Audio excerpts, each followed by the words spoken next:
Welcome, one and all, to a very special K.O.E. Nation. It's Black Tot Day, the last day that the British Royal Navy ever issued their daily rum ration. I am devilishly handsome outlaw himself, your king of extreme, Phil K.O.E., joined by my indomitable broadcast partner, the one, the only, Nurse Ratched. Welcome back, miss, or should I say ma'am now? Come on, show off the bling, show it off. Yes, I'm sure you saw, we, the whole group, us cast and ne'er-do-wells, we married her off and we did it proud. So I wanted to get you over here for this day because this was a very interesting day in naval tradition. And for folks who don't know, Nurse Ratched over here has a bit more naval experience than I'll before I let her get into her naval experience, I'll just tell you my naval experience. One time when I was about 16, my dad and my uncle took me and my brother out fishing in the San Francisco Bay for halibut.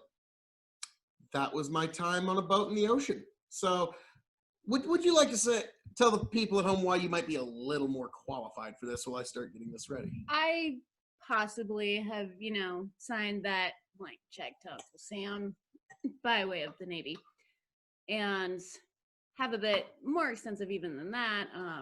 My daughter is a purebred Navy brat. Her father served, I think, approximately 3.5 years in the Navy. I did a fair stint, and we both served on different sides of the country. I served Westpac, he served Eastpac, and this was, early 2000s for him, late 2000s for me. I was actually going to tell one of my stories, but this one's a bit more dramatic. It's actually one of my ex-husbands.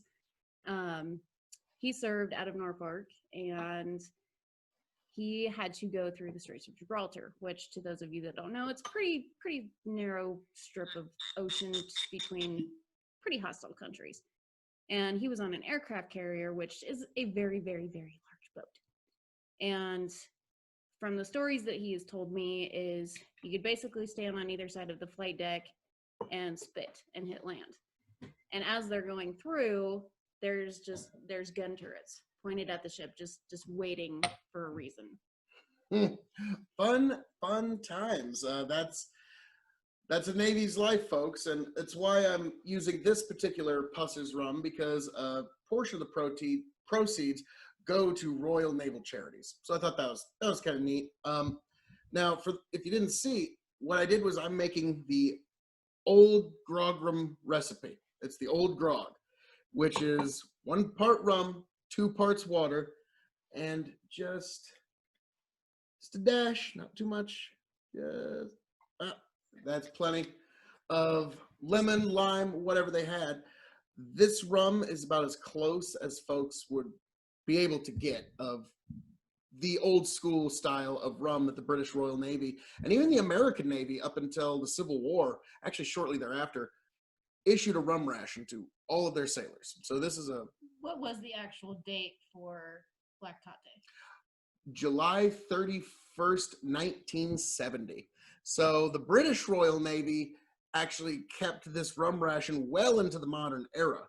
And this Pussers Rum, which is a perversion of the word purser. The ship's purser was the person who kept control of the rum, amongst many other things. But a drunken sailor might say, yeah, Pussers Rum there. Yeah. Sailors are never known to be drunk. No. And actually, on top of that, I'm just pouring you it's probably plenty. Just if you want to get a nose of just the rum neat, or even just a small palletful. Oof.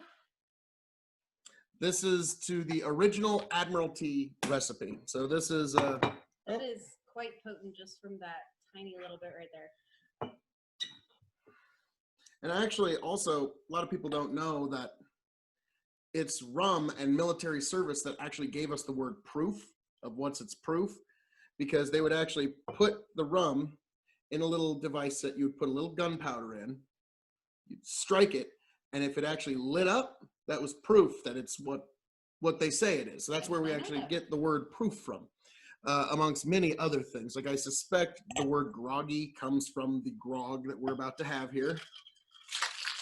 Now, I doubt they ever shook it. But hey, it's a celebration for Black Talk Day. And this is very close to the original ration that they would have gotten. I'm guessing the water was probably not even remotely purified as well. The process of mixing it was how they purified it. The rum was actually how you would purify the water. Because, I mean, as you probably knew from your short time on ship, but like just imagine of how, like compared to some of these guys in the military, they'd be out for years. So comparing those two, like you were always after, in the old times, you're always after fresh water and fresh wood. Those are the two things you always needed, even if you had to come in and out fairly quickly, because your water was constantly going bad. So it was a tricky, so adding a bit of rum actually helped it. That was actually one thing that when I was in training, they did actually discuss fairly at length, was kind of the history within naval traditions of drinking and so on and so forth, because there was such a shortage of fresh, clean water that this was basically the only alternative they had, especially, you know, on long voyages on ships, you know, because it's not like it is today where you have an ample supply of, okay, you have X amount of sailors, you have X amount of time that you're going to be gone, so we have to have this ration basically of fresh water for cooking, for showering, for drinking. And again, this was just the natural alternative, because the alcohol kills some of those toxins, some of those, you know, diseases and viruses. And well, everybody wonders why sailors are drunks. Yep. And you know, the small bit of lemon or lime that they would put in there, it actually was considered medicinal for scurvy. Yeah. Now I will say, in today, it is completely illegal to even imply that there's any medical quality to alcohol. But that was the view back then. So you gotta. So this is as close as I think we're gonna get to the classic Navy grog. So we'll see if I could have survived back then. Well, to all y'all who had to make do with a lifetime of grog.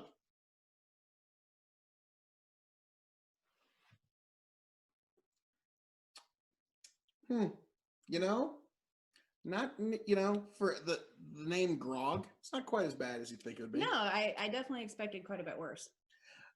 You know, yeah, this is actually not too bad. And the other reason that they did this ration, you can probably see why, is originally they would give, every man would get a half pint of rum for the whole day's ration. Now, a half pint of neat rum isn't going to make for very good disciplined soldiers.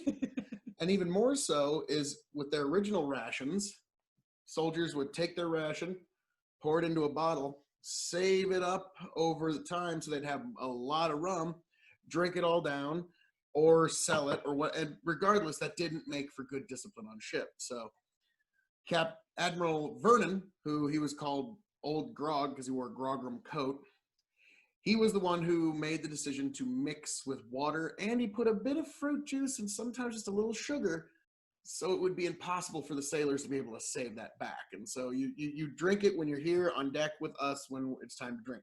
And one little known fact, well, to those that haven't served, maybe a little known fact, is when on deployment, especially now, is drinking while on duty is strictly prohibited. For those of you that have seen Jarhead, there's a particular scene that will make perfect sense.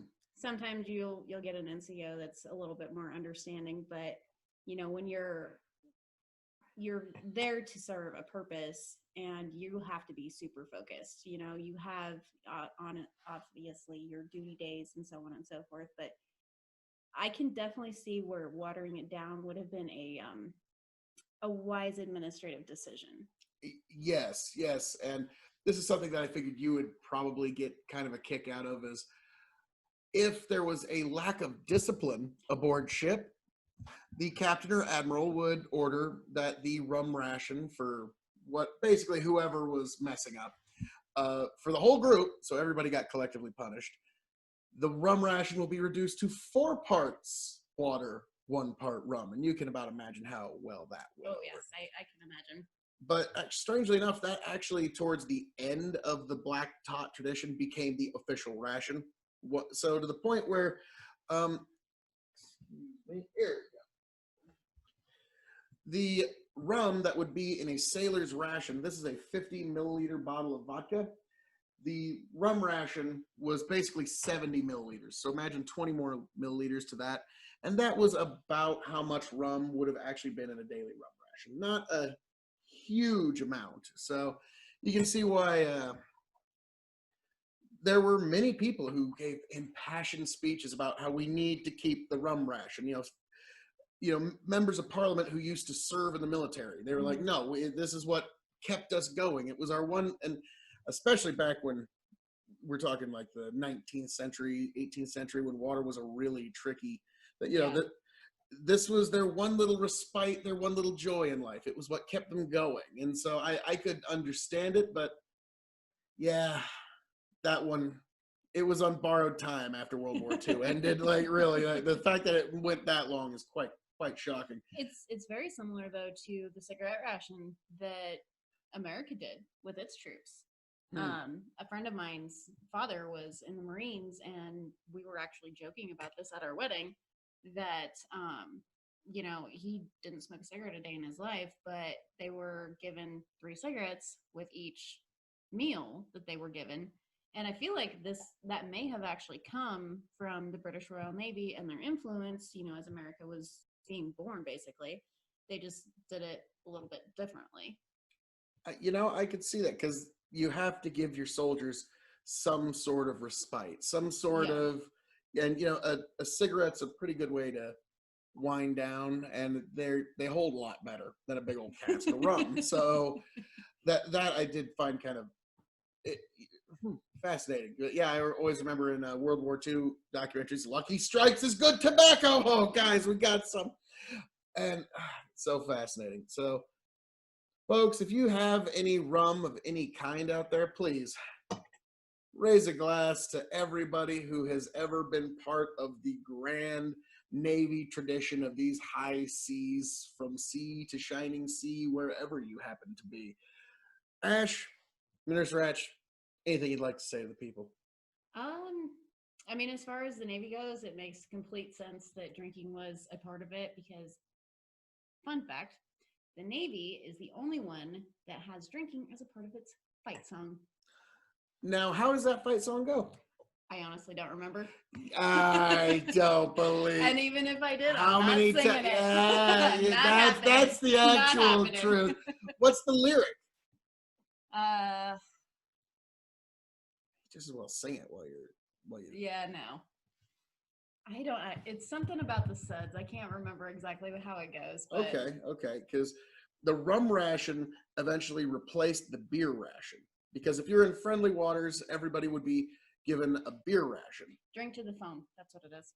Okay. There we go. But the problem is beer didn't hold very well. No. So rum was usually more preferred because it would just hold for years. Well, and if you notice, there is a little bit, and it's held quite well. I mean, we've been... Yep, just a small bit of foam off of... Well, rum is distilled molasses. So your foams on drinks come from sugar. And so with rum, you're going to have a little bit of sugar in there. Especially if they added sugar to it. Yeah, I wonder if that probably wasn't like a captain or two just wasn't big drinkers. It's like, add a little bit of sugar to that, or like just use it while we got it, or who knows? Or like that's just a little fascinating. I just thought it was so interesting that even up until the modern era, a spirit such as rum was utilized daily by a branch of one of the world's superpowers. So I mean, the British, they tend to be far more traditional than, say, we Americans, and they like to hold on to those. Yeah, I just thought this is kind of funny, is that the final tot for it was a medical aspect of the British Royal Navy. I don't know exactly what they call it, but be the equivalent of our corpsman. Yes, and they actually had a full mock funeral for the last tot. They had the drums. Everybody was like, da, da, like, it was a whole thing. Like they made a big deal out of it. I kind of wish somebody would have filmed that. That'd have been grand. But it's the death of a tradition, and as I stated earlier, you know, they cling to those, and most people that have served can definitely understand that mentality of, you know, this was a tradition since the inception of this branch of the military. So in essence, it was like the death of a very famous officer. You know, it was, yeah. And the thing is that when they ended it, it had been a part of British Royal Navy history for over 300 years. Since the capture of Jamaica in the 1700s, this was an integral part of British Royal Navy life. And so I can only imagine how jarring that must have been for folks. So for all those folks who had to make do on August 1st, 1970, I also raise my glass to you as well. So, Nurse, any last things you'd like to say to the people? I am actually kind of glad that this went to the wayside. I can think of a few people I served with that this would have been a very, very bad idea. Yeah, giving them rum every single day, twice a day. Oh, yeah. That's bad news bears. Bad news bears, you say. Well, folks, as I'm known to say around here, all that being said, this has been our tribute to Black Tot Day. I am the devilishly handsome outlaw himself, your king of extreme, Phil K.O.E., and I am handing it off to an incredible broadcast partner. Thank you, Nurse Ratched, for lending us your vast naval experience. I'm from Nebraska. I told you my experience on the ocean. It's very, very slight. That the first time I was 7, I tasted seawater. Well, that wasn't good. But yeah, it doesn't taste good. No. So, Nurse Ratched, I appreciate you coming. I appreciate you helping us move this along, and so we can finally raise our glasses properly, because it just wouldn't be right if I did a tribute to the Navy without the one person that I know with more actual naval knowledge than I would ever encounter in this life. So, well, I appreciate that, and I'm always willing to make an appearance. Yes, and we appreciate that. Thank you very much, Nurse Ratched. And folks, like, share, subscribe, and keep up with all the crazy happenings around here. Catch you later, folks.